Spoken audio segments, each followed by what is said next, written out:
Assalamualaikum everyone and thank you very much for tuning in to the Yusuf Rizvi official channel।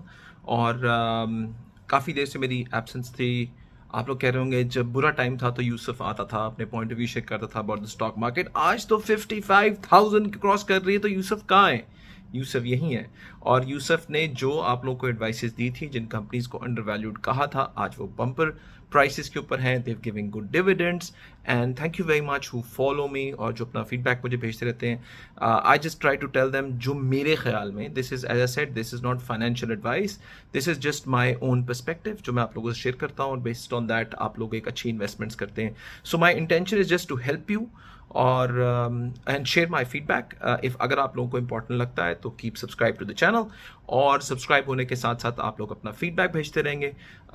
मैं कुछ चीज़ों के बारे में जवाब दे सकता हूँ, कुछ चीज़ों के बारे में जवाब नहीं दे सकता। I have to be very pick and choosy about the feedback that I give. I don't want people to feel कि मैं उनको शायद कोई स्कैम करने की कोशिश कर रहा हूँ या मतलब अपना कोई इंटरेस्ट में कुछ देख रहा हूँ। My only interest right now honestly is to be make you sure कि आप लोग अपनी फाइनेंशियल जो है इंडिपेंडेंस अचीव कर सकें, आप लोग फाइनेंशियली फ्री हो। द माइंडसेट कि आप जब आप फाइनेंशियली फ्री होते हैं उसकी माइंडसेट कंप्लीटली डिफरेंट होता है।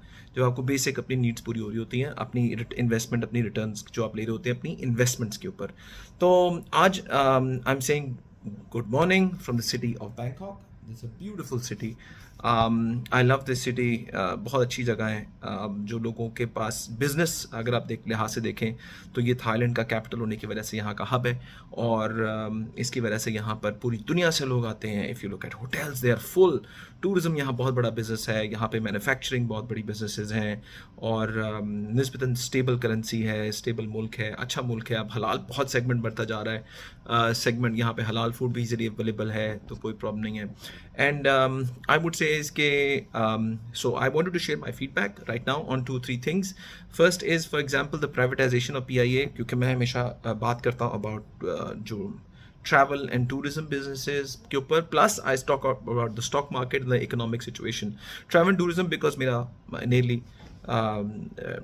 आप समझे 18 years of experience in the travel tourism business, being a vice chairman of the association as well.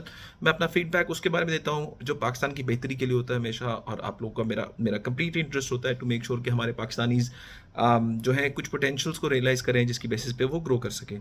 सो जो ट्रैवल टूरिज्म के लिहाज से PIA हमारी एक नेशनल कैरियर है जो ऑपरेट कर रही है इतने सालों से, पाकिस्तान का नाम है, और आजकल बड़े पोल्स आ रहे हैं ऑन द बिजनेस के PIA के ऊपर। जो थी पहले इतनी हाई होती थी, फिर इतनी फॉल हो गई। तो एक इंस्टीट्यूशन अगर गिरा तो वो अकेला नहीं गिरा, और मैं हर एक को बात ये बड़ी क्लियरली समझाता हूँ कि जब एक इंस्टीट्यूशन एक मुल्क का गिरता है तो इट्स नॉट पॉसिबल कि वो अकेला इंस्टीट्यूशन गिर रहा होता है। उसके साथ साथ रिस्टेटेशन आहिस्ता आहिस्ता आहिस्ता एक कैंसर की तरह आहिस्ता आहिस्ता बॉडी के बाकी पार्ट में फैलना शुरू कर देता है, and that is what is happen to a country. So their decisions जो हैं यहाँ पर लिए जाते हैं इमोशंस के साथ। इमोशंस जब बिजनेस और फाइनेंशियल डिसीजंस होते हैं वो इमोशंस के साथ नहीं लिए जाते, वो डिसीजंस जो हैं वो लिए जाते हैं based on economic data and on planning with the mindset कि हमने ग्रो करना है, हमने प्रॉफिटेबिलिटी पे रखना है, हमें लॉसेस में नहीं चलाना। जब आप डिसीजन इमोशन से लेंगे तो आपको इमोशनल रिजल्ट ही आएंगे। सो इन सारे पर्सपेक्टिव के ऊपर अगर आप देखें और उसको आगे फोरसी करके चलें तो आप ये देखेंगे कि पाकिस्तान की जो PIA की प्राइवेटाइजेशन है वो फवाद हसन फवाद साहब हैं, उनके अंडर दी गई है। फवाद हसन फवाद साहब जो हैं, I know him, I met him couple of times. उनकी फैमिली के साथ भी हमारी फैमिली के रिलेशंस हैं, we know them very well.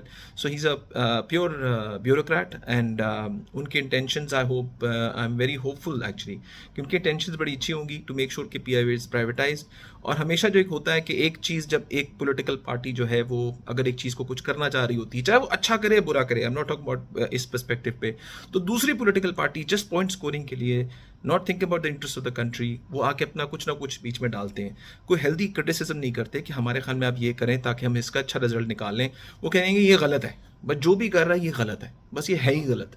तो आई थिंक अगर आप प्राइवेटाइजेशन PIA की बहुत ज़रूरी है। इसका PIA के बारे में एक बड़ी अच्छी बात बोली, उन्होंने कहा कि हम PIA को जो मतलब ठीक करना चाह रहे हैं उसका रीज़न ये नहीं है कि PIA जो है वो लॉसेस में, कि हम इसको प्रॉफिट्स में लेकर आए। हमारा ये है कि जितना ये ब्लीड कर रही है कंपनी, हर साल के साल अरबों रुपए लोगों के, मेरे, आपके, सबके टैक्स पेयर के पैसे उसमें जाते हैं, उससे हम अपने आप को रिकवर करना चाह रहे हैं।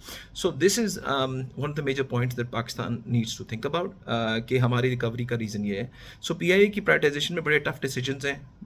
वो डिसीजंस एक फॉरेन एंट्री ले सकती है, हमारे लोग मुल्क में नहीं ले सकेंगे क्योंकि वो पॉलिटिकली उसको रन करते हैं। जो प्राइवेट एयरलाइंस हैं इसीलिए वो ज़्यादा प्रॉफिटेबल चलती हैं, क्योंकि वो पॉलिटिकल प्रेशर से दूर रहती हैं। जब तक पाकिस्तानी बिजनेसेस को, इन कंपनीज़ को पॉलिटिकल प्रेशर से आप अलग नहीं करेंगे, ये प्राइवेट इंडिपेंडेंट नहीं बनेंगी और इसके अंदर इंटरवेंशन नहीं होंगी, और ये कल्चर जब तक चेंज नहीं होगा, आप, आई डोंट एक्सपेक्ट एनीथिंग। और आई थिंक महातिर मोहम्मद साहब ने भी ये बात बोली थी कि इमीडिएटली सारे गवर्नमेंट एंटिटीज़ को प्राइवेट कर दो, अपनी थोड़ी बहुत शेयर होल्डिंग रखो, जितनी गवर्नमेंट को चाहिए 30% के करीब रखें आप, बाकी आप जो है वो सब प्राइवेटाइज करके कर दें, ताकि उसमें इंटरवेंशन प्राइमरीली जो है वो डिसीजन प्राइवेट की तरफ से आए और गवर्नमेंट की तरफ से एक हो, क्योंकि मुल्क तो उन्होंने पाकिस्तान में ही ऑपरेट करना है, तो government has the opportunity to keep a check on them कि वो आउट ऑफ वो, क्योंकि हमें यही फेयर होता है ना, क्योंकि हम कंपटीशन क्रिएट नहीं करना चाहते। हम कंपटीशन क्रिएट करेंगे तो हमारा होल्ड खत्म हो जाएगा, and government wants to get money from the people. So आप अगर कंपेरेटिव एनवायरनमेंट क्रिएट करेंगे, बिजनेसेस को अलाउ करेंगे ग्रो करने के लिए, तो मार्केट कंपेरेटिव होगी, कंज्यूमर को बेनिफिट ही होगा। तो इसीलिए पीआईए की प्राइवेटाइजेशन जो है वो होनी चाहिए। अर्नेस्ट एंड यंग जो कंपनी है, ईवाई जिसे कहते हैं, उसको हायर किया गया है फॉर दिस पर्पस, और उस पर्पस की बेसिस के ऊपर जो है वो उसको ऑपरेट करेगी। So now let's see how things work out. उन्होंने, Ernst and Young is a credible company, they will bring a lot bidders. Expected ये होता है जब आप एडवाइजर्स हायर करते हैं तो वो कुछ फॉरेन ग्रुप्स और कंसोर्शियम्स को भी जाके पिच करते हैं कि जी आप आए इन्वेस्ट करने के लिए, क्योंकि उनको तो नहीं पता पाकिस्तानी कंपनी की उतनी रीच नहीं होगी कि वो फाइनेंशियल इंटरनेशनल ग्रुप्स इनके साथ दुनिया में मल्टीपल मुल्कों में काम कर रहे हैं, वो जाके जब उनको पिच करेंगे तो उनका पॉइंट ऑफ व्यू इतना नहीं कंसिडर होगा। बट अर्नेस्ट एंड यंग जाएगा, Pricewaterhouse and Coopers जाएगा, और ये जाके जब फाइनेंशियल एडवाइजरी के तौर पे पिच करेंगे तो उनकी से एक डिफरेंट होगी। मल्टीपल कंट्रीज़ के अंदर जो इंटरेस्टेड हैं वो इनकी बुक्स को, इनकी डेटा को, एनालिसिस को, इनकी रियल वैल्यूज़ जो ये निकालें, क्योंकि क्रेडिबल नेम्स हैं तो इनका कहना पे लोग इन्वेस्टमेंट्स करते हैं, और अगर ये इन्वेस्टमेंट होगी तो उनकी बेसिस पे ही होगी, क्योंकि वो ये एडवाइस करना चाहते हैं। सो नाउ पाकिस्तान की प्राइवेटाइजेशन का जैसे प्रोसेस चलेगा, हमें एक बड़ी का है कि हमारा ये होटल है, वो होटल है, उसकी एक वैल्यू है, एक एसेट है कंपनी का, उसकी एक वैल्यू है, और उसके लॉसेस साथ चल रहे हैं। जो डोज करेगा, आपको याद होगा एमसीकी बैंक मंशा साहब को दिया गया था उस वक्त बहुत पेटी प्राइस के ऊपर, आज वो कितने 100 अरब के प्रॉफिट में, उसने कितने लोगों को एम्प्लॉयमेंट दी, उसने कितने लोगों के साथ अच्छा बिजनेस किया है, और पाकिस्तान के लीडिंग बैंक्स में आता है। तो ये प्योर एग्जाम्पल है कि आप इस बिजनेस को भी दिल से ना लगाएं, आप अपनी कुछ शेयर होल्डिंग रखना चाहते हैं रख लें, उसके अलावा बाकी आप प्राइवेटाइजेशन कर रहे हैं उसको प्राइवेट कंपनीज को दें। मेरी रिक्वेस्ट इसमें ज़्यादातर होती है, मतलब मेरी पर्सनल पर्सपेक्टिव है, आप फर्स्ट चांस अपने पाकिस्तानियों को दें। पाकिस्तानी कंसोर्शियम्स हैं, पाकिस्तानी लकी सीमेंट है, एंग्रो है, दूसरे कंसोर्शियम्स हैं, एयर सियाल है, एयर ब्लू है, आप उनसे पहले बात करें। उन्हें कहें कि जी आप ले लें, अगर आप लोग लेते हैं हम आपको सपोर्ट करेंगे, पाकिस्तानी कंपनी लेगी, पैसा भी पाकिस्तान में रहेगा, इंटरेस्ट भी रहेगा। अगर वो डिक्लाइन कर देते हैं सारे in written, not just verbally, but in written they say कि I'm not interested, I don't have the funds, I cannot take care of PIA, और मुझे डर है कि आप लोग इंटरवीन करते रहेंगे तो मैं नहीं करना चाहता, फिर आप बाहर की पर्सपेक्टिव से जाके करें और वहाँ से इंटरवीन करा के इस बिजनेसेस को रन करें। सो this is my perspective. whoever takes over PIA, obviously उसके अंदर जो उसको वो इतने पॉलिटिकल क्लाउड से आना चाहेगा कि वो ये डेली के इंटरवेंशंस और ये खातों से बच के रहे, और ये एक बहुत बड़ा सर्टिफिकेशन होगा इन्वेस्टमेंट का जब तक आपके लीगल सिस्टम सपोर्ट नहीं करेगा इन्वेस्टमेंट को, और अगर लीगल सिस्टम सपोर्ट करेगा इन्वेस्टमेंट को तो उससे इन्वेस्टमेंट बढ़ेगी। Now touching on another subject, and that is the fact कि पाकिस्तान के जो स्टॉक मार्केट है वो 55,000 क्रॉस कर गई है। सो बहुत से लोगों ने कहा कि 2017 में तो इससे रियल वैल्यूज़ में ज़्यादा थी, डॉलर टर्म्स में ज़्यादा है, एंड आई फील अभी भी इसमें पोटेंशियल है ग्रो करने का। दिस इज नो अनटिल को बहुत कोई गलत कोई हरकत होती है, आईएमएफ से हमारी कोई डील ब्रेक हो जाती है, जबकि आईएमएफ को हमसे डील ब्रेक करने की जरूरत नहीं, क्योंकि हम बड़े अच्छे मतलब प्रोस्पेक्ट में चल रहे हैं, रेमिटेंसेस भी हायर हैं, बैलेंस ऑफ पेमेंट भी इंप्रूव हो रहे हैं, इकोनॉमिक प्रॉब्लम्स अपनी जगह तो हैं। ऑब्वियसली वो लोग ही पुश करेंगे कि हम इंटरेस्ट रेट ना करें, हम इकोनॉमिक एक्टिविटी जनरेट करेंगे, और अब ये कॉन्सेप्ट आएगा कि इकोनॉमिक एक्टिविटी से हम टैक्स कलेक्शन बढ़ाएंगे और आईएमएफ के हदाफ को पूरा करेंगे, और करेंसी को स्टेबिलिटी रहेगी और हमको जिटर्स नहीं लाने देंगे। Based on that generally assumption है कि पाकिस्तान में ऑब्वियसली इंटरेस्ट रेट नीचे गिरेंगे। Now IMF will be one of the angles जो ये बात को कंट्रोल करेगा। अब कन्विंस करना पड़ेगा गवर्नमेंट को कि हम जी एक्टिविटी बढ़ा रहे हैं, क्योंकि सारे लोगों ने पैसा बैंकों में रखना शुरू कर दिए, बैंकों के डिपॉजिट्स बढ़ गए, तो हमें एक्टिविटी भी जनरेट करनी है और हमें टैक्स भी कलेक्शन करना है। तो अगर बिजनेस नहीं करेंगे तो टैक्स कलेक्शन कहाँ से करेंगे? तो वो फिर दोबारा हम पे टैक्स लगाए जाएंगे और उसके बाद हमसे कहेंगे जी आप और टैक्स दें, या बिजली के नर्ख बढ़ जाएंगे, या चीज़ें की क्राइसिस बढ़ जाएंगे, या पेट्रोल लेवी नहीं कम करेंगे।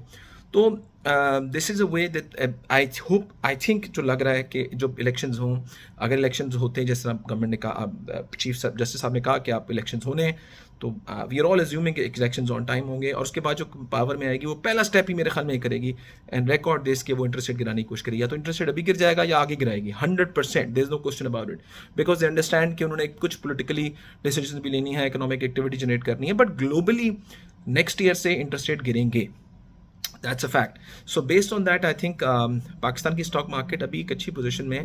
There's no major hurdle जो उसको कोई रिस्ट्रिक्ट कर रही है. I'm not advising you to invest or not invest. That's completely up to you. But I feel कि अभी भी इसमें रूम है बढ़ने की, क्योंकि अभी जब इंटरेस्ट रेट गिरेगा तो वैल्यूज स्टॉक मार्केट को सपोर्ट प्रोवाइड करेंगी टू ग्रो फर्दर, और जो जितनी एंटिसिपेशन हो सकती है, अभी थोड़ी बहुत करेक्शन आ सकती है आई थिंक, बिकॉज लोगों ने एंटिसिपेट कर लिया है, हर जगह न्यूज़ आ रही है कि जी इंटरेस्ट रेट गिर जाएगा, इंटरेस्ट रेट गिर जाएगा, तो वो भी हाइक में चल रही है, शायद करेक्शन आ जाए 1-2 हज़ार पॉइंट की, या मैक्सिमम 4,000 पॉइंट तक भी आ सकती है, मे बी नियरली हम 50,000 या 51,000 दोबारा टच कर लें, but that is a stepping stone जहाँ से फिर दोबारा ग्रोथ आ सकती है if every economic indicator remains normal, there is no riots in the streets, और लोग लड़ाई करने ना निकल रहे हो, कोई हाइपर एक्शन ना हो रहा हो, सो आई एम होपफुल के we'll have some good results.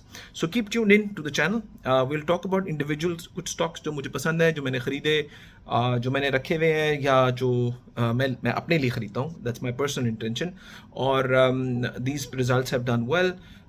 बाकी चीज़ों के बारे में साथ साथ feedback and other things will come, please share your feedback and subscribe to the channel, click the bell icon so that we can stay in touch.